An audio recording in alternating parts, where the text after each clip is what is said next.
Ladies and gentlemen, friends, listeners and colleagues, welcome back again. Here we are, another show on a Saturday morning. International show it is. I've got myself here in the UK and Stephen in Kuala Lumpur. Steve, lovely to see you, my friend. Nice to see you again. Hi, Chris. Yeah. Good morning to you. Nice to see you. Yeah, that was a delay. I don't think you were as pleased to see me as I am to see you.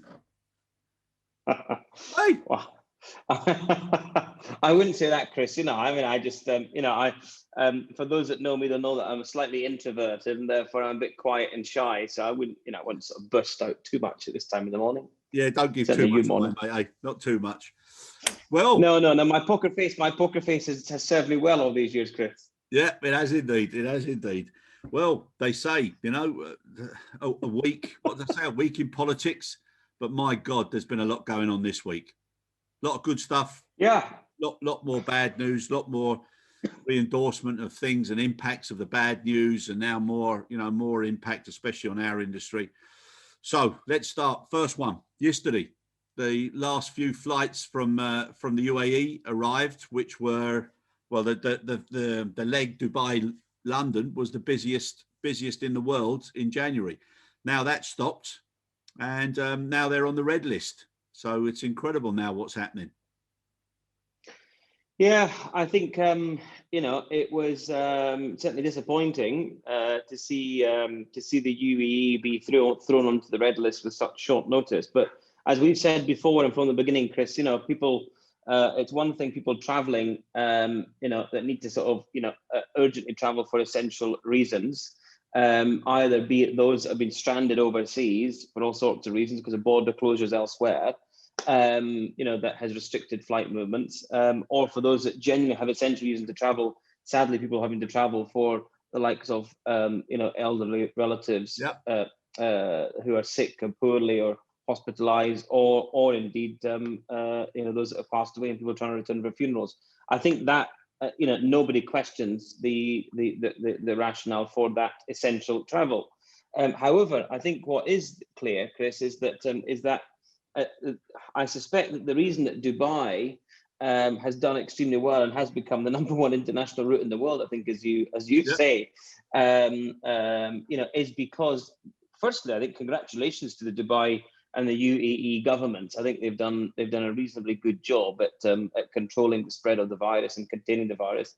They've had very strict measures, I know, on arrival and departure from the Emirates, and that has obviously allowed them to open things up much sooner than countries in the neighbouring surrounding region, or certainly, as we would have seen in Europe or Asia. And I think what that has done is meant that a lot of people have ended up in the UAE because they've seen it as a safe haven. And of course, it's only as safe as the borders are restricted. The minute the borders are open again, without the virus being reduced to poultry levels, or the vaccination regime having taken good hold, we see what's happened, which means the virus has been spreading again in the UAE. Conversely, or reluctantly, therefore, the UAE has ended up on the red list, which means that those flights, not only are people restricted from flying back to the UK from the UAE directly, but also all transits now are prevented as well. So the large hub that is Dubai, and Abu Dhabi, which plays a very much second fiddle in the UAE to Dubai in terms of its hub connectivity. All those flights are now suspended. So I've got I don't feel sorry for anybody who's stuck there, who flew off there on holiday when they were told not to, and it was illegal not to, and all these YouTube, what do they call them, vloggers or whatever, that have been flaunting themselves and their bodies on Instagram and the like for the last couple of weeks. Almost sort of flashing it in the faces of those who are stuck at home in the UK, where it's snowing. If it's not snowing, it's pissing down with rain, or if it's not pissing down with rain, it's flooding. Yep. And so there is no sympathy for that lot whatsoever. However, I do have pity for those that are traveling beyond the gateways of Dubai and Abu Dhabi onto for the likes of Asia, Australia, New Zealand, for example, people that have been waiting for many months to get back in, to get back. And now that has just been catastrophically they've had the rug pulled away from under their feet. So there we are. Yeah, I mean, obviously, British and Irish nationals are still allowed to come in from red countries, and then they have to quarantine for the 10 days. Well, if you're a citizen or you're a permanent resident in the UK, of course you're allowed to come back in, but you can't come via that route anymore. Exactly, because the routes have no stopped. flights. Yeah, exactly. The They've stopped operating. Yeah, exactly. Yeah. Exactly. But yeah, no, it makes it difficult. And my God, then you're saying about the weather. I'm just looking out the window now, and it is still raining from yesterday. I mean, it looks as if it's like a Shakespearean play. You know, the weather's coming out in sympathy with the plot, and it's getting worse and worse here. Now, with that in mind, and also now the hotel quarantine exercise that the government is also embarking on. Now, the hotel quarantine issue has been around for a while now. And as far as the best model, if there is a best model, I know you've got strong opinions on this as well. Strong opinions on this, Chris. I don't have strong opinions on much, but I have. But yeah, we've got it now. You're shy, you're introvert, and everything. But you've actually spent some time in a hotel quarantine when you had to go back home. So I did. I've done it twice. You know, when I came back to Malaysia, the first time, of course, it was all a bit unknown. And actually, sorry, I tell a lie. I was in quarantine, but I was at home quarantine that time. Yeah. The first trip I came back to Malaysia, it was home quarantine. The second trip was hotel quarantine. I have to say, it was expertly organised, logistically well managed. You know, we got off the aircraft. You know, flight arrivals were restricted. I don't know if it was within 90-minute, 60-minute windows or whatever, but certainly the arrivals. I mean, arrivals were naturally down anyway, so that helped. But you know, where you know, flows had been reduced, we were corralled off the aircraft. You were sent in one direction if you had a test already. You were sent another if you hadn't had a test on arrival. I'd been tested umpteen times, so I was sent off to the express route because my tests were compliant with the local requirements here. And within a very short period of time, having had my entry credentials checked and validated, by a very, you know, willing, able, I have to say also very, very humorous group of frontliners who are obviously putting up with a lot of shit from Joe Public, because the public generally aren't nice people for the most part when they've got to go through a process. And they don't treat these people very nicely, as I saw in many regards. I'm being serious, Chris. The public are the worst people, worst around at these sort of times, particularly whereby they're asked to do unnatural things. You know, the frontliners would rather not be there, held in them, dressed up in plastic sheets and like PVC bags on their heads. But unfortunately, they were doing a service to those that are arriving. So treat people with respect. That's the first rule. But so I have to say, you know, we were then sent off. I was sent off in a minivan directed to my hotel, and checked in through the back door. Felt like sort of a nighttime mission. You know, it might have happened many years ago, but nowadays these things are quite exciting. But before they became sort of Friday and Saturday night activity. But you know, the reality is they dealt with it really well. So I think the challenge the UK has got is that Heathrow has still multiple terminals operating. I mean, on Terminal 2 and Terminal 5. But two terminals. If the photographs that I saw are anything to go by the other day, immigration is still pretty pathetic. Of course, you know, all very well for HAL to say this is border, you know, the border agency's responsibility. You know, HAL have been pushing the government to help restart travel. Yet HAL just let it fail on their watch and let these images arrive in the press of complete chaos at the border. And then got the audacity, as only HAL could, with the arrogance that Heathrow Airport have, to complain and say it's the border agency's responsibility to manage queuing. I mean, what a bloody cheek. So if those lessons have to go back, there are very good examples out there, Chris, about how hotel quarantines have been managed elsewhere. I think Australia has done it very well. I think New Zealand's done it very well. I think here in Malaysia it's been run extremely well. You would think that the UK government probably over the last 9 months have been researching and reading up on all the lessons of other countries. I'm sure they have, and they now have a playbook that they can use to put this into practice.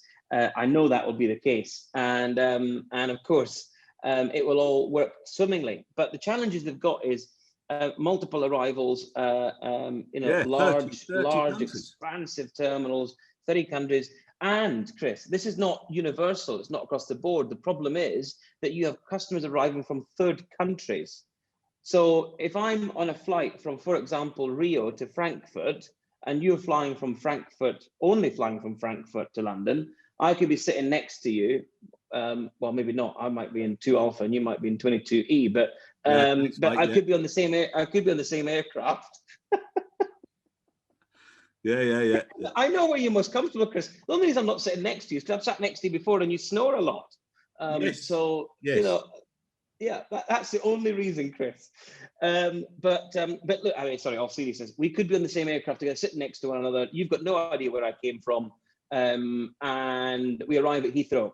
What then happens? So it's not universal. Not everybody coming through there has to quarantine or go to a quarantine hotel. Not everybody has to self-isolate now, because there are still some exemptions, although exemptions now are much narrower than they were before. And so how does one police that? Well, they use the passenger locator form, but the passenger locator form is self-assessed, self-completed. So if I tell immigration I arrived from Frankfurt, well, did you come from any other country, sir? No, I did not. Yeah. Well, I knew I came from Rio, but I ain't bloody going to tell. I'm going to my house. Yeah. So I think this is a problem, Chris. I think this is going to be a challenge for them to manage at the border. It has to be, and we've said this before, a team effort. There can be no Heathrow Airport or Gatwick Airport or Edinburgh Airport pointing fingers at the government and the border agency, or UK Home Office or Department of Health and Social Care to manage this. It has to be collaboratively, collectively, concisely done with a group of individuals and stakeholders that will manage this for the good of health and health control measures and preventing the disease of these what appear to be mutant strains from these other countries. So I do think there's a lot of work to be done on this. I do hope the government are seeking expert counsel and advice from industry and those advising industry, and I hope for their sake that this doesn't that they don't end up with egg on their face when it ends up on the front page of the Daily Mail or the Express when the shit hits the fan. And especially with the because they will take great delight. The press will take great delight in pointing that out. Yeah, which they've done so well for so long. But the issue now, what you said about sitting next to each other and where you come from, that also now brings into question, people's acceptance for data sharing. Because, if there was a lot more openness and you had systematic guidelines and systematic restrictions or I think there'd be a better set of controls and a better set of awareness. And like you said, people being people, they tend to do what's important for them without looking at the bigger picture. Well, I think there is data sharing already today. I mean, we've got e-borders. People think there is no outbound immigration in the UK. Let me assure you there is outbound immigration in the UK. It's just that you don't see it. So there is a lot of data exchange that happens when you check in for a flight, either remotely or on airport, or indeed when you push back from your departure country. All of that information is sent to the UK government.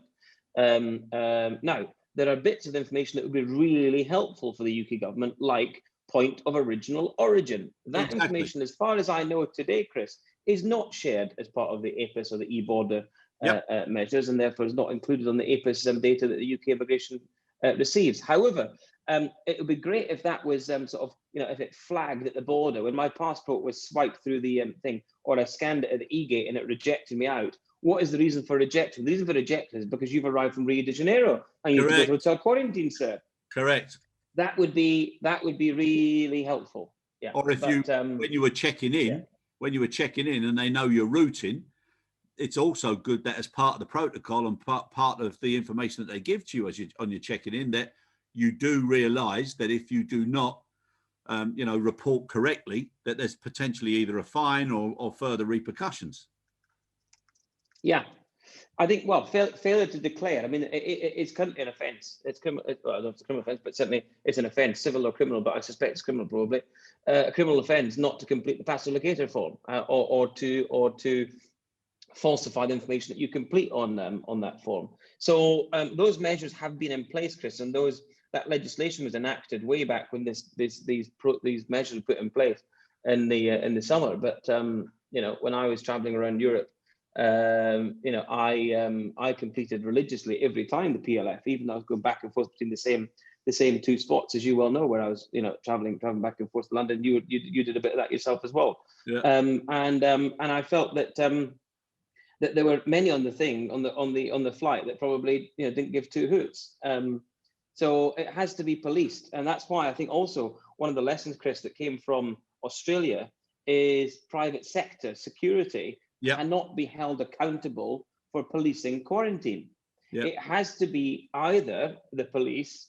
They're pretty stretched. So I think the police have probably got enough to do, and anybody from the defence, they probably say the defence forces are pretty stretched as well. But the army or the Royal Military Police or somebody of that ilk could be far better at policing these compliance with the hotel quarantine and making sure that you've got army officers or bloody guys with great big guns standing outside your floor, every floor outside the front of the hotel, to make sure people don't scarper, or as happened in Australia, ended up sharing rooms together, security guards and passengers, which caused all sorts of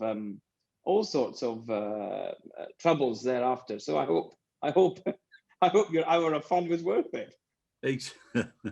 No, yeah, but it's I mean, all right, it's a tongue-in-cheek humour, but it's also people again being people, and the sooner everybody does things correctly, the better.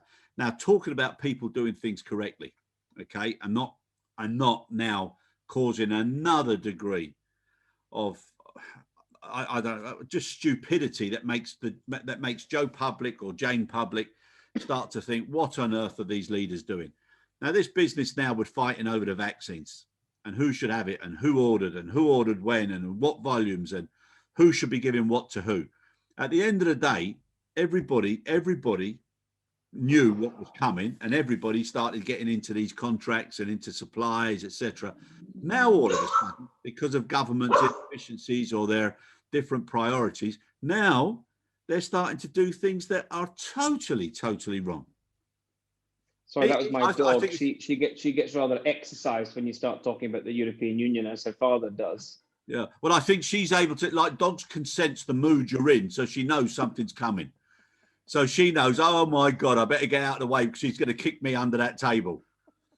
So, this is crazy, mate. And I know you follow politics an awful lot. No, I follow politics only because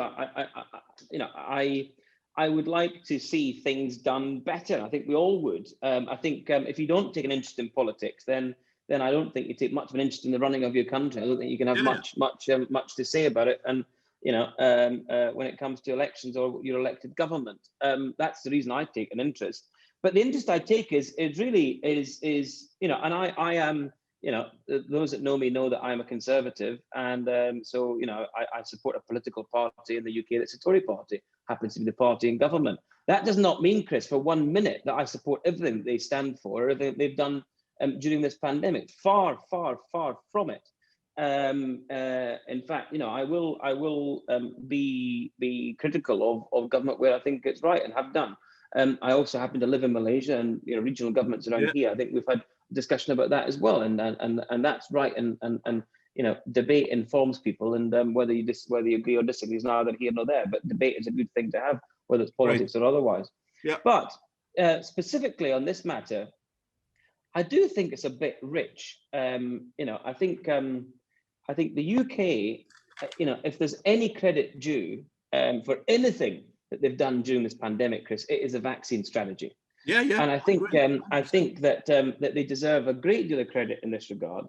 And I think the first thing I remember last year was the BBC and these clowns like Tom Newton Dunn at the Sun and idiots like that were criticising the UK government for not participating in the European Union group or global or European Union joint procurement of their COVID vaccine requirements. And the Prime Minister politely said, well, we've chosen to do our own thing, and that's up to us. But of course, all of those naysayers, the most ardent of Ramoners, was saying, oh, well, you see, this is a problem. It's all these guys who want to do off on their own thing. We would be better together. Well, now, would we have been better together? It's clearly the case that we would not have been better together. Our interests were better served by the UK deciding in July or August to do their own thing and place orders and hedge your bets, from what I understand, reading the interviews with Kate Bingham, who led the task force, or the Baroness Harding, who was supporting on the testing side, but it was Kate Bingham, I think, who led specifically on the vaccination procurement program, who said we're hedging our bets. We don't know which one of these vaccines will work. We don't know which one will have the right levels of efficacy for us to approve. We don't know which ones will be manufactured in time. So we're going to spread our bets. And the UK spread their bets. And of course, that meant that we had orders with Pfizer, with Oxford AstraZeneca, as well as the multi-million pounds of research support that the UK government gave to Oxford University. Of course, homegrown. You know, who wouldn't dispute that? Well, of course, unless you're a donor, you might. But they would challenge their shadow on the floor. I mean, when it comes to Brexit discussions. But the point is, the strategy worked. Not one of those people, Chris, I have heard yet say, "Well done." Look, I might not have voted for this. I agree. I haven't heard that. I would like to hear I agree. that. The next thing is the European Union have been proven to be bullies, and they've bullied their way through this. They've bullied the smaller countries in Europe for many years. They bullied the UK when we asked for some changes to the political systems of Europe to allow us to remain in the European Union, and they said absolutely bloody not, no way, it's our way or the highway. And now they're bullying us again and bullying the manufacturers, and they don't understand that the UK signed a contract in advance of the European Union because they could not get their shit together, because that bloody German bird, the president of the Commission, Ursula von der Leyen, she cannot swallow the bitter pill and say, you know what, I made a mistake. We made a mistake. Collectively, we made a mistake. And then that Greek commissioner, the health commissioner, Kyriakis, whatever her name is, she's standing up there saying, oh, it's not a butcher shop. It's not first come, first served. We signed a contract. Yep. So, I mean, I do think this is really pathetic. And then to use Northern Ireland, the worst thing they could have done, to use Northern Ireland as a political football, to try to bring the Brexit agreement into question about the border, and essentially place a border down the island of Ireland, something they said they would never do. So I mean this is an act of aggression to use the phrase of Arlene Foster, a lady that I've got no desire or I wouldn't lose any having a love lost for that woman under the DUP ordinarily. However, she described it absolutely is an act of aggression. What they're trying to do is shake the institutions that keep this union together in the United Kingdom, and they are unfortunate that they are bitter, that they are what's the right word? Snidey. Snide is a great word. Snidey and sneering at the UK's success in vaccinating nearly 8 million people thus far, and they couldn't pull their socks up to get this shit done themselves. Yeah. Well, the other thing I would say is, they talk a good game about, she stood up in Brussels or Maastricht or whatever one of these super expensive behemoth of a parliament buildings are, where the commission is based, in that hellhole probably in Brussels. And she said she had the audacity to say that Europe, we're doing this for you. Europe, we invested billions and we're doing this for you. And we're doing this for the world. So I don't know if anybody's looked at the COVAX donor list recently. Have you looked at that? Exactly, Steve, exactly. So for those that are not aware, the COVAX fund is used to support developing nations or nations with, without the capital or the political might or the scale to get access to their own vaccines.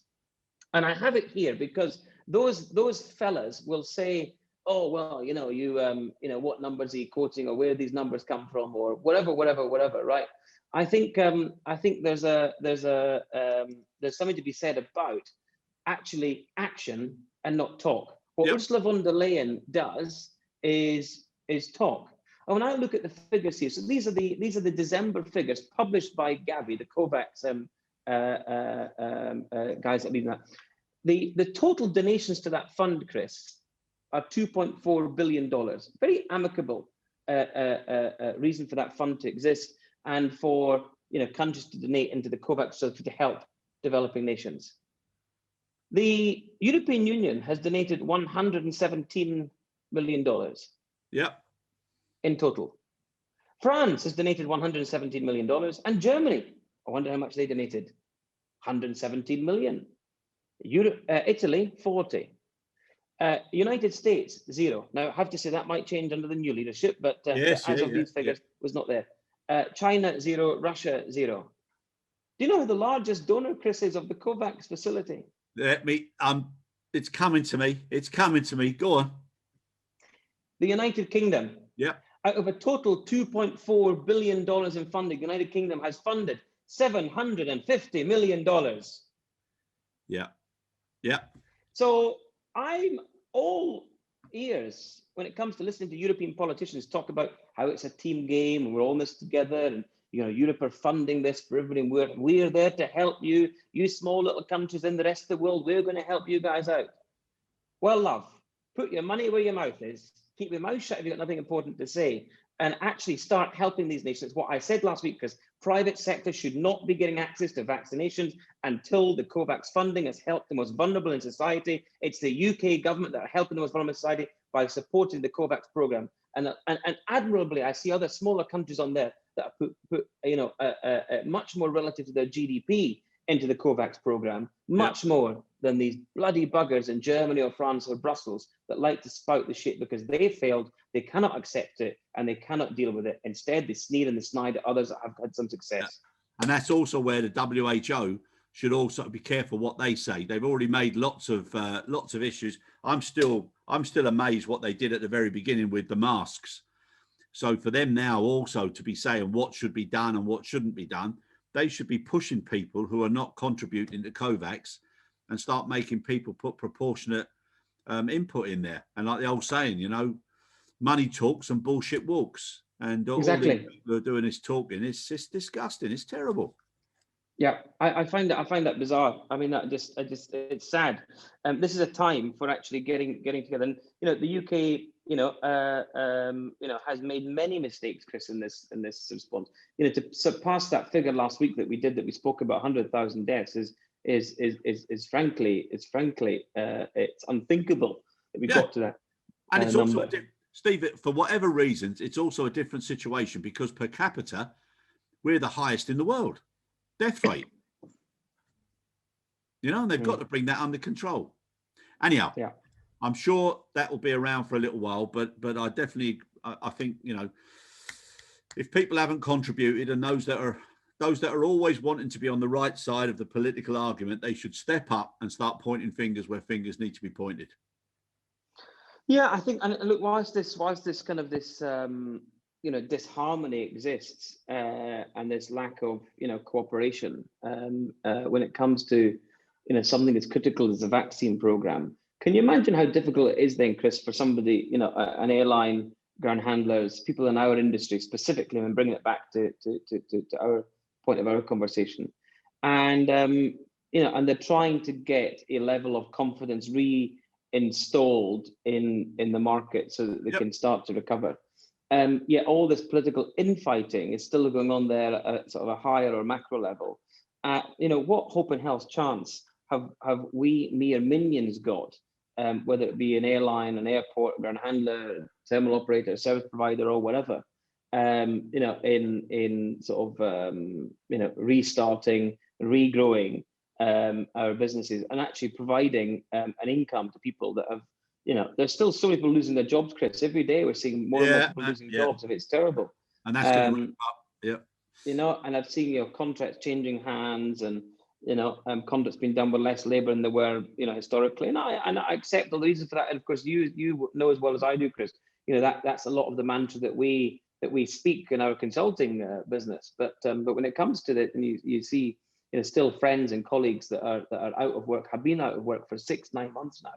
And as well as those that are still, being made redundant or still in the furlough program, I think it's it's very difficult for them to see the wood for the trees when their governments are acting in this kind of arrogant way that does nobody any favor whatsoever. Yeah, and I think people have got to step up now and start doing things differently. And there are certain league tables.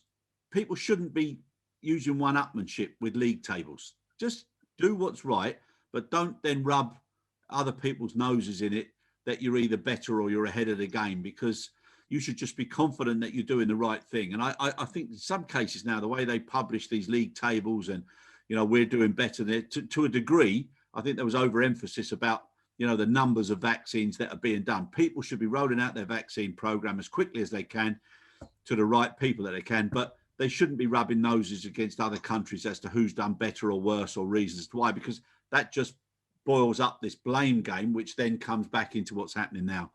So that's terrible. Now, getting back to what you were saying about the impact on the business, Steve. So still, again, we've been positive with Wizz Air, with EasyJet, with Ryanair and the models that they've had. Now everybody's coming under even more pressure again. This quarter is going to be terrible. And when you look at the numbers that are just tumbling, and you look at, quarter one, 2021, 10% of capacity on somebody, 10%, and it was terrible in quarter four of 2020 when it was between 15 and 20%, but 10% in quarter one. So it's a good thing now, well, I say it's a good thing, at least it's something now that, there's some funding, especially here in the UK now, for some of the airlines and handling agents, that they'll get at least an opportunity to apply for up to 8 million before the end of the financial year. So that's one. I mean, it's something. I shouldn't say it's one good thing, but it's something that should help, because everybody getting through this quarter is so important. Absolutely, Chris. Totally agree. But it won't even scratch the surface, I'm afraid. No, I know. This doesn't go deep enough or far enough. It's too little, too late. I mean, here we are. And there's the sort of the testament to the fact that I will cane the government when despite being a government supporter and flag flyer, where I am a card carrying Tory, as some might say, or fully paid up member. On this one, they've got it fabulously wrong. Yep. The transport industry and the transport sector and the leisure sector has been woefully ill supported. Many people have fallen through the cracks. I don't think that enough importance has been given to how critical airlines and airports are as GDP multiple contributors to the United Kingdom economy. The third largest aviation economy in the world has now been decimated. It will never return to the levels it was. I mean, it just will not. That's a feeling that I have in terms of its overall contribution to the UK, not necessarily in terms of levels, in terms of passenger levels of oil, but in terms of its overall importance. UK, it won't recover that. And that's really sad. So too little, too late. The Transport Secretary needs to be fired. I think he has done no favours for himself or his government or his cabinet. I think that Mr. Shapps has, given some promises very early on in April of last year about some specific tailored support to the aviation industry that never eventuated in any real way, shape, or form. I think there has been some good done. I have to say, call it out. The likes of EasyJet, receiving government-backed loans, Wizz Air receiving UK government-backed finance, British Airways UK government-backed finance, because they are credible businesses and viable businesses before the pandemic. The one that did not receive, of course, anything from the government was Virgin Atlantic. And I still question the ongoing viability of that business. We saw their report, their accounts were just posted last week, finally, I think about 9 months late. Wonder why that would have been. Why would that be doing when you're looking for finance, wouldn't publish your results to the market? I don't know. Wouldn't want to sort of think too much about that. But terrible set there. EasyJet had a terrible quarter. I think it was a 400 million quarter loss. Yeah, awful. I mean, EasyJet do have 2 quarters every year. I mean, EasyJet's winter, they always lose money. Historically, I've always done, but EasyJet have never been had a full financial year, and I think 20-something years of being with a loss, and they carried that loss in the first full year this year. I think EasyJet have got some systemic problems that they need to solve in terms of their fixed costs and overhead. Some big challenges there that we saw kind of spoken about in the week. However, the early positive notes that we heard from Mr. Lundgren a couple of weeks ago about EasyJet's, summer 21 bookings being up 200% or 250% on year on year. That'll be dead now. Now, EasyJet were lucky they've got that cash in. What they do with that and the way that they deal with that and deal with their customers will be important here, Chris, as you well know. I've always used the phrase, you live by the sword and you die by the sword. So let's hope that EasyJet do the right thing when I suspect that a lot of that summer capacity will not fly. I don't think we're there yet. I think I'd like to say that if the UK gets into, vaccinations into the over 50s groups, I think by March, they said, so hopefully I'm the next group down, Chris. That'll be maybe April or May time. That's all very well, but what does that mean for the likes of the typical tourist hotspots for the Brits? Let's think of Spain, Portugal, somewhere that you and I, two places that you and I frequent often and did last year. I'm not sure that it will be so easy to get there this year until they've got control of their populations and vaccines. So Portugal has only ordered apparently 300,000 vaccines, as far as I understand. So some massive gaps there. Despite Portugal doing very well at the beginning, they were woefully ill-prepared now in terms of that. So I suspect that a lot of the excess vaccine will go to UK-friendly countries in Europe, where they've not been spouting out about the UK taking pole position in the vaccination race. And I don't think Germany will be top of that list, given what they've been doing, trying to also say that the Oxford AstraZeneca vaccine is unsafe for over 65s, despite the European Medicals Agency approving it for all age groups. Now, if that wasn't bitter, what is? So and I suspect Portugal might receive some of the vaccines. Spain will no doubt receive some UK vaccines. I hasten to say, Chris, Ireland will probably receive some of our vaccines from the UK that are surplus. The Netherlands probably the same. I doubt there'll be much going to France or Germany, I suspect. Yeah, but it's also like that putting statements out about the vaccines, and now with a couple more that have come on, the more the better. And it's the scientists and the medical experts are the ones who should be saying what needs to be said or not.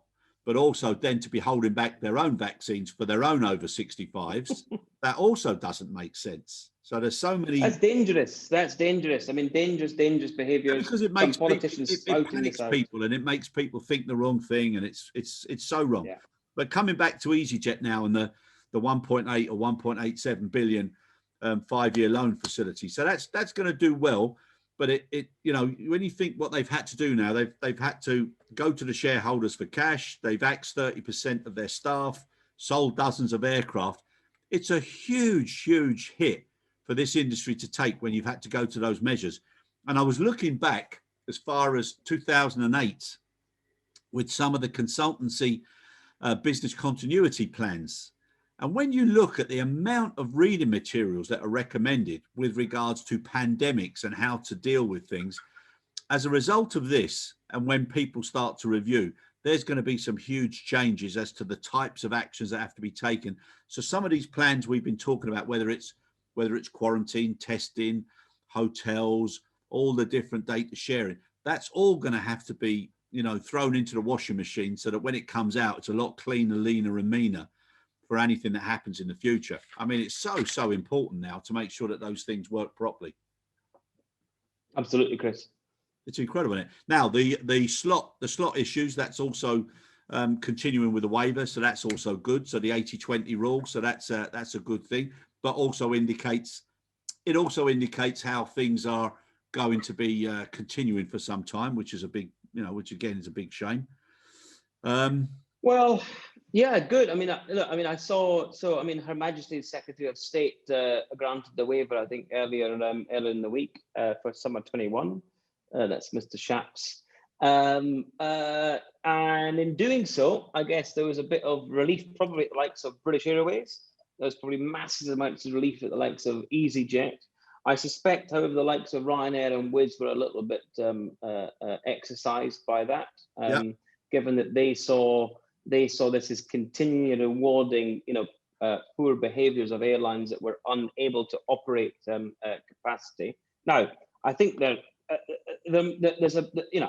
I subscribe to that a bit, Chris. I think on balance, probably it's the right decision to extend the waiver.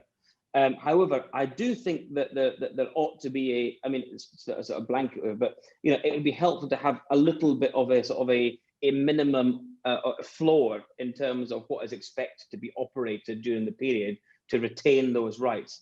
Because all it does, therefore, otherwise say, well, actually, we're all right, lads, for another 7 months, because summer schedule is 7 month Yeah. schedule period.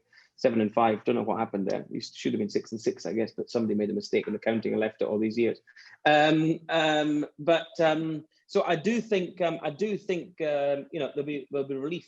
Most parts of Virgin Atlantic are extremely relieved. Yeah. And I know that EasyJet have already picked up some slots. Just I've seen from Norwegian this week at Gatwick as well, additional capacity. So there'll be some movement, I suspect. The other thing it does is sort of locks in the ability to sort of sell some of that those slots in the immediate term, because airlines are protecting them regardless. So you know, I'm not sure how valuable they'll be at the end of the waiver if you have to sort of drop off the radar. But let's see. Not that slot sales are supposed to happen by law in any case, I believe. Exactly. I'm not an expert in slot trading, but I don't think that's the case. But I think money does exchange hands on the odd occasion for slots. Anyway, I know we're coming to the end of the session, Chris. So sorry, I could go on. I know, mate. I know. I'm just thinking of the poor. It feels like I'm having a chat with my mate, you know, rather than talking to our millions of viewers. Well, you are, my friend. That's what it is. But listen, the capacity reductions now, because of all the red listing and the restrictions, that's also going to put more pressure now on supply chain and cargo. So, you know, people will be looking at solutions there. But also, Steve, what I wanted to speak about this week, but so hopefully maybe next week, is, you know, this saying now about bring back better. So when anything terrible happens, there's got to be learnings from it. And what are people doing when things do start to get better? Because please God, they will. And when they do, it'll probably be at a much faster pace than anybody is expecting. And some of the things that are taking place now, and we spoke about hotel quarantine, they've been around for a long time, but people don't seem to do something about it until they're forced to do it.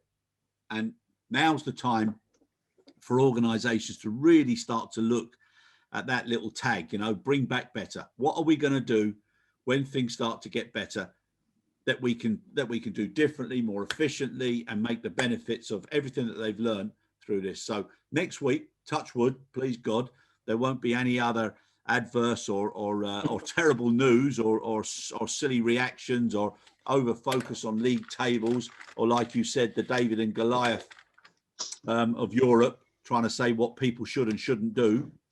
And WHO should be a lot stronger on countries that are not doing what they should be doing. So hopefully we'll be able to talk a little bit about, you know, bring back better. Well, I'll use the alternative build back better as the I think the Prime Minister of the United Kingdom coined. So bring back better or build back better. Let's look forward to that next week, Chris. Yep. And as always, thank you. Lovely to see you, son, and look forward to next week. Thanks a lot, Chris. Take care. Cheers. Cheers.